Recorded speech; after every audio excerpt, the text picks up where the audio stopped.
So Lucy, thanks very much for agreeing to have a conversation with us today at this amazing venue, the Royal Albert Hall. We're obviously here to talk about you, your life, your family, what it's like to be a mother and have such a significant job. But before we do that, perhaps it'd be helpful if you could just tell people what it is you do here at the Albert Hall. Well, I am the Director of Events here at the Royal Albert Hall. I've been here nearly 16 years, so I've had a variety of jobs through that time, but mostly in programming and on the artistic side of things. So I have a wonderful programming team that I work with who help to deliver all the events throughout the hall. And then I also look after our education and outreach programme. So we engage with around about 150,000 people each year with that. And again, have a lovely, fantastic team who I work with on that. And as you said, it's an amazing place to work. I absolutely thoroughly enjoy it and I feel very lucky to work here. So let's just travel back in time a little bit, Lucy. From our previous conversations, I'm aware that your life started on a farm in Hythe. So what was it like growing up in a farm? Well, it was a world apart from this, where I am today, but it was absolutely wonderful. I am so lucky to have the upbringing I did. We lived on the outskirts of the New Forest. I'm the eldest of 6 children. We still have a little conservation woodland which we maintain between us. And I was kind of brought up in the countryside and really did muck in on the farm side of things.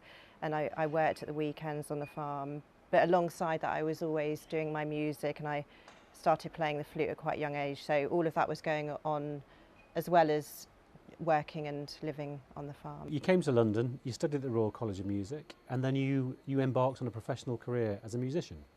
Yes, I didn't really want to go into the more really serious side of classical music because obviously the Royal College of Music was very much about classical music and I was brought up listening to jazz and more popular genres. So I started playing kind of Latino and jazz on the flute, but with the classical influence still in there.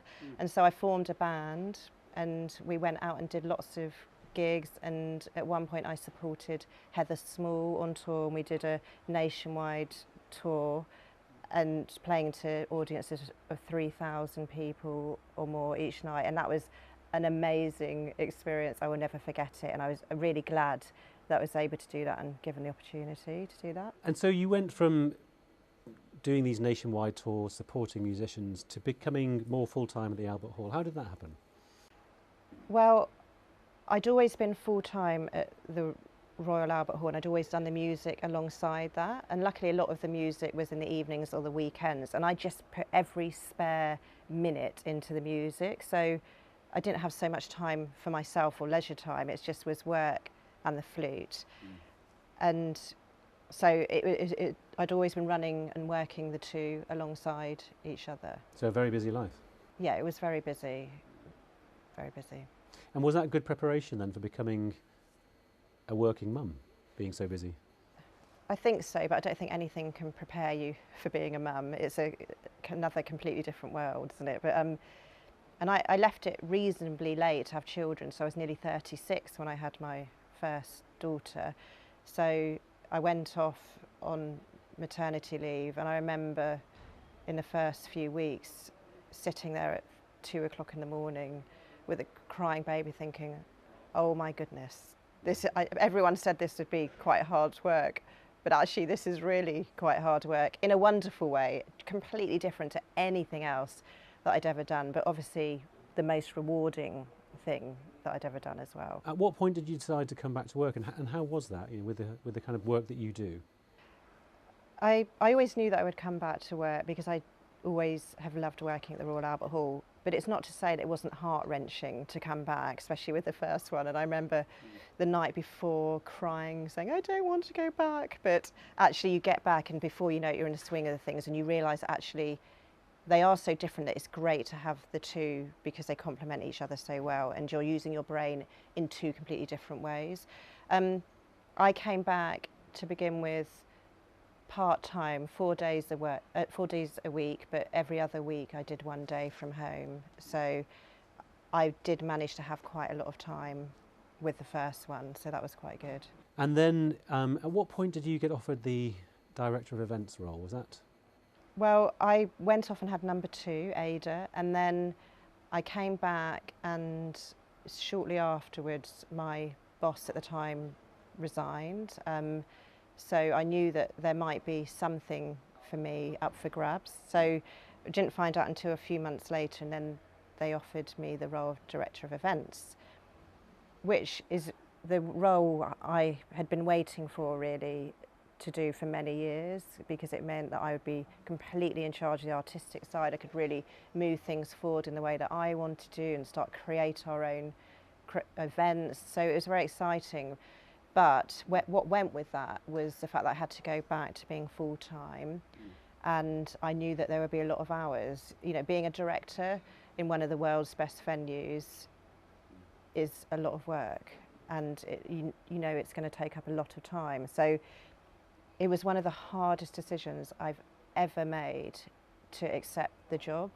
And I had so many conversations with my friends that were working mums, with my partner Ben, with my parents, and it was really hard, and I nearly didn't do it. But everyone said, Lucy, you must give it a go, because give it a go. If it doesn't work out, then you can always say, look, this is too much. And so obviously I decided to say yes, and here I am 2 years later, still doing it.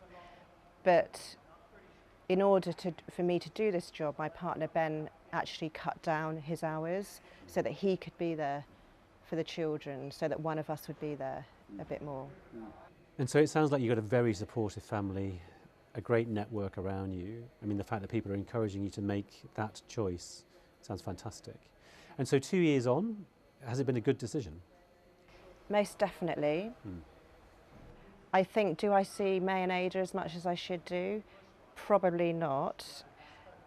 But I know that they are inspired by me as a working mum. Although they're very little, they do talk about it a lot, and they get to come to the Royal Albert Hall. So I think they understand as much as they can do for their age, and I hope as they get older they think, well, look what mum's doing, isn't it exciting, and we're proud of her. So I have made the right decision, but it doesn't come without its sacrifices. My partner Ben has had to sacrifice his hours so that he can support me in doing this job, so that I can do it, and so that he can be there for the girls. We have a lot of help from his parents as well, help with childcare. So other people have really helped me so that I can do this job. And as you said, it's this idea of being a role model for your children, that someone that they can look up to as a working mum who's been very successful. It sounds like that's quite important to you, Lucy. I think it is. Girl power and all of that. And I think that women can be very successful and be a mum. Can you have it all? I don't think you can ever have it all. I think that you can have bits of everything, but you just have to make sure that those bits that you do, like so the time that you do spend with your children has to be very high quality, and you make the most of it, and you make sure that you do. And my job takes up a lot of my time, but what I will do is when on the days when I'm not working in the evening, I will try and leave as close to on time as I can. I'll get home, spend quality time with the girls, put them to bed, and then I will catch up on emails a bit later on once they've gone to sleep. So you're always sacrificing something, but that's fine, and I've made that decision, and I'm very happy for it, and for doing that, and it works very well for me. What are your hopes for the future? Do you want to carry on doing this, or are you keen to get back to music one day? I'm very keen to get back to music because I really miss it. It's kind of my soul, and so that is one big sacrifice I've made. But you could say just for a short time. It's hard when you've got little children and babies, and it's very difficult to do everything. But Ada has now just turned 3. She'll be starting school next September, so things will change. And whilst I wasn't able to do as much flute in those years, I'm started getting back into it just recently, actually. So I'm really pleased about that. Really excited to go out and do some gigs again. Yeah. Well, when you do, we'd like to know, because we'll come and watch. Oh, thank you very much.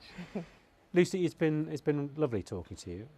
Thank you very much for sharing a bit about your life and your career and your success. It's been lovely to talk to you. Thank you very much. Thank you.